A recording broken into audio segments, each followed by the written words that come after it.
फैसल, ये अभी जो टीवी पे हमारा जो मुल्क का शाही खानदान है PMLN, वो जो पूरी फैमिली बैठ के खिताब कर रही है, आपका क्या ख्याल है इसके बारे में? यार कमाल है वैसे इन लोगों का। ऐसा लग रहा है कि जैसे बर्तानिया का शाही खानदान हो, बल्कि सऊदी अरब का शाही खानदान भी इस किस्म की बातें नहीं करते जिनका बाकी मुल्क है।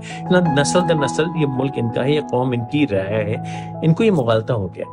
और जिस तरह कह रहे हैं कि जी हमारे साथ ज्यादती हुई, ये हुआ, क्या ये हल्फन कसमन खुदा को हाजिर नाजिर जान के कह सकते हैं?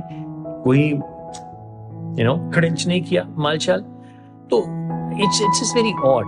ये प्रॉब्लम PMLN की है कि इनको अभी तक अंदाजा नहीं है कि 2023 आ गया है। ये समझ रहे हैं कि ये अभी तक 1854 बल्कि 1655 में रह रहे हैं, जहां ये आके कौम का इस तरह बेवकूफ बना सकते हैं। प्लीज, नवाज शरीफ साहब ने पाकिस्तान के लिए बहुत अच्छे काम किए हैं। मरियम से भी हमारी उम्मीदें हैं। शहबाज शरीफ साहब को मैं बड़ा फैन हूँ। पंजाब में जो शहबाज शरीफ ने मेहनत की है उसका कोई मिसाल नहीं मिलेगी आपको। मैं तो दुआ करता हूँ कि शहबाज शरीफ साहब जो है उनको सिंध की हुकूमत मिल जाए, शायद कराची और सिंध में कुछ हो जाए।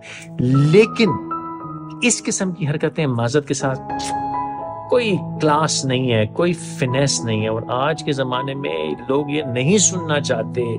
PTI, पीपल्स पार्टी, कोई इस किस्म की हरकतें नहीं कर रहा।